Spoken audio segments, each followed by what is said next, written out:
Assalamu alaikum. My name is Shanza Khan. I am the founder and CEO of Eye on Ivy. Today we're going to talk about how you can pave your way to your dream university in 6 easy steps.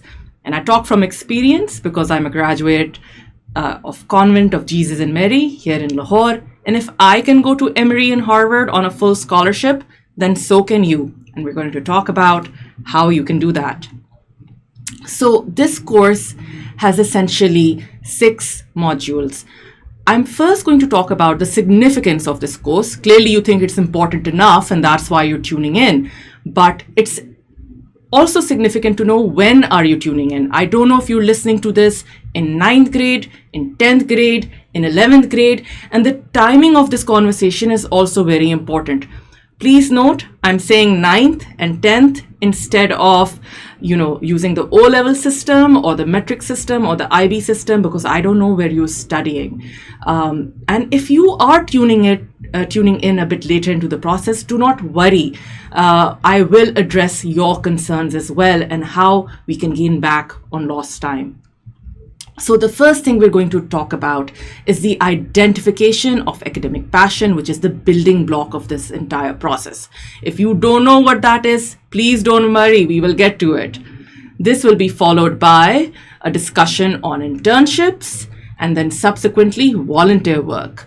We will also dive deep into extracurriculars that you should be doing inside and outside of school.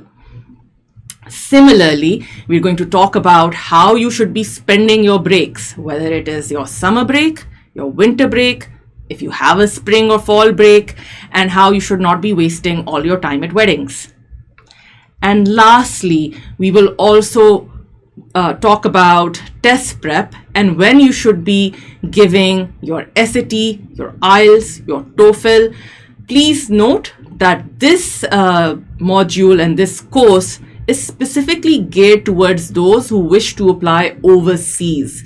And so you will find information pertaining to those who are looking to get scholarships and whether you want to study in the US, UK, Canada, Asia. We will talk about all of those in detail. So why should you spend your time going over this course? Most students in Pakistan start thinking about college when it's time to apply, when they're between A1, A2, in between inter KG 2 years, because you have to apply a year in advance. No matter where you're applying, for the most part, you have to apply 1 year before you graduate. This is currently the standard practice in Pakistan. People wake up and start thinking about colleges when it is the time to apply. Now, this current practice has significant drawbacks. I can't say, hey, Ali, I wish you had done your internship in 9th or 10th grade. I can't say, Zainab, you're doing your SAT now, it should have been done last year. When you wake up at the nth hour and say, okay, let's now start thinking about colleges, it's way too late. Ideally, the process should begin in 9th grade. What are the key disadvantages of really this current practice? There are 2 big disadvantages. Number 1, if you're looking at top schools globally, Ivies and otherwise, you are going to be at a significant disadvantage compared to other internationals who started that process early on, 9th, 10th grade, for instance. You would also be at a big disadvantage when it comes to full rides and merit-based scholarships. So you are thinking, what is a full ride? A full ride is a scholarship which covers not only your tuition, but also your living expenses. So I wish for each and every one of you to get a full ride, just like I did. Similarly, if you are coming late into the game, your chances of securing a merit-based scholarship are significantly less.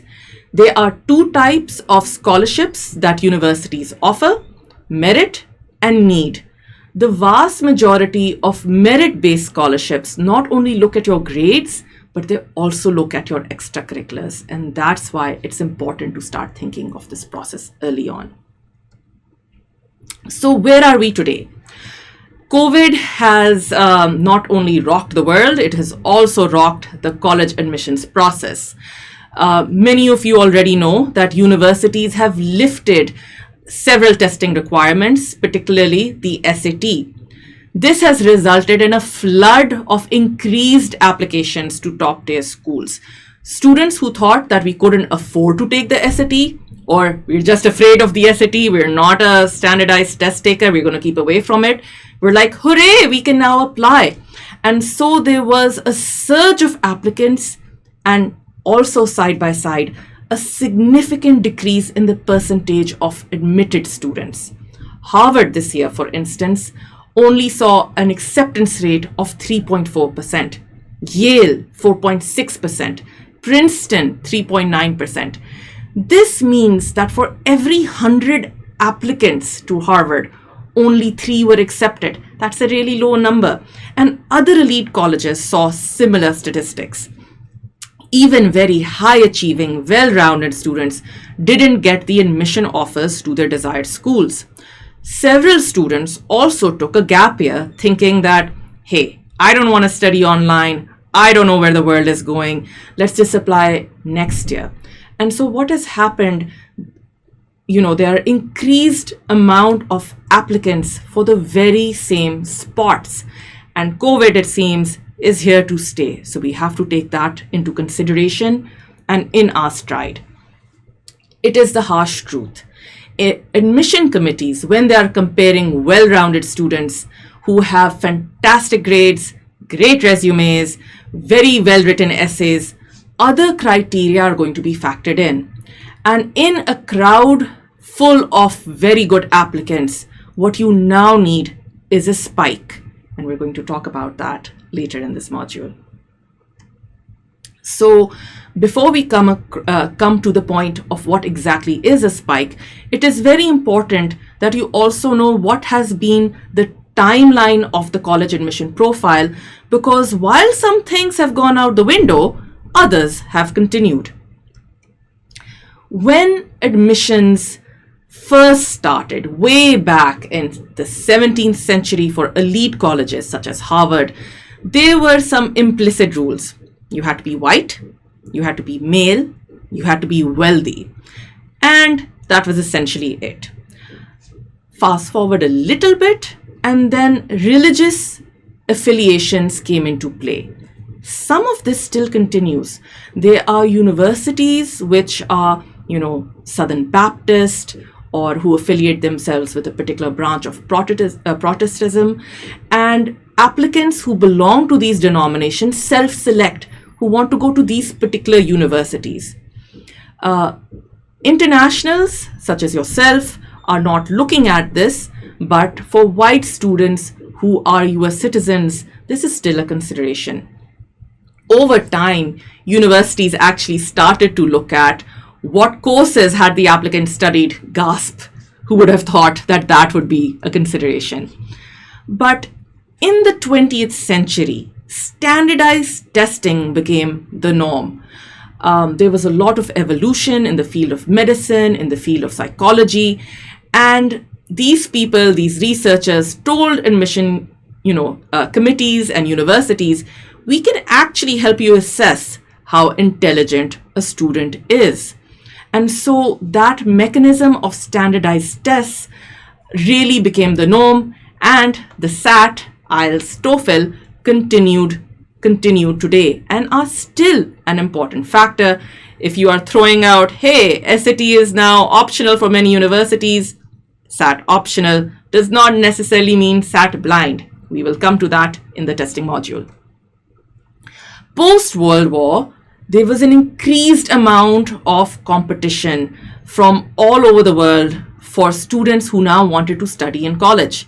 Females came into the scene. Hooray! So did internationals. Double hooray! And people kind of started looking at more holistic student evaluations. Not just your grade, but there was a preference for the all-rounder who was participating in sports, in doing community service, and generally having a well-rounded personality, and they had a better chance of acceptance. That essentially was my era. Today, in your era, it's the era of the spike. The spike is now essential to successfully navigate how to get into top universities, because the competition for these coveted spots has only become greater. The spike essentially means that you have one additional ingredient, one specific activity or thing which distinguishes you from the rest of your peers who are also applying to that college. What sets you apart? What is the one thing you excel at? If you are saying that you play cricket in your school, that is not a spike. You have to be playing cricket at the provincial level, beyond the national team. You really have to distinguish yourself. That is a spike. If you say that I am into parliamentary debates and I have won, school competitions or inter-school competitions, that is a spike, but not at a significant scale, not for the top schools, okay? So you really have to perform at provincial or national levels for your spike really to be seen. This is because competitions is just so much more intense. Counselors, by the way, for the most part, are still looking at the 90s. But since the 90s, the qualified application pool has only grown. The numbers of US population has grown. A larger number of international applicants have appeared on the scene. Whereas in my generation, most students used to apply only for masters and PhD. Now you well know that your classmates are applying for undergrad. There is also a widespread adoption of a hyperachieving mentality. We need to excel in this. We need to excel in that. And universities are looking more and more at diversity. They want to see what can other people, other ethnic groups bring into the mix, because that only benefits the student body. So as the cost of higher education has ballooned, and keep in mind that if you're not seeking financial aid, hey, if you're extremely rich and can afford it, I could not, you're looking at a price tag of $80,000 to $100,000 per year at an elite private university. That's $400,000 for an undergraduate education. Families feel they need to get the most value from a small subset of top colleges, and therefore you keep hearing about the same 10, 15, 20 names in Pakistan and not more. I will tell you how we can change that approach and how we should also target these universities, but what other options, what better options are there out there for you. So, in the college admissions world of 2021, we are past the point where the well-rounded applicant is the ideal applicant. The spike is both inevitable and valuable. So as you begin your college search, as you start thinking, where should I be applying? Is it going to be Canada? Is it going to be Korea? Is it going to be Rome? Turkey? The question you must answer: what is your spike?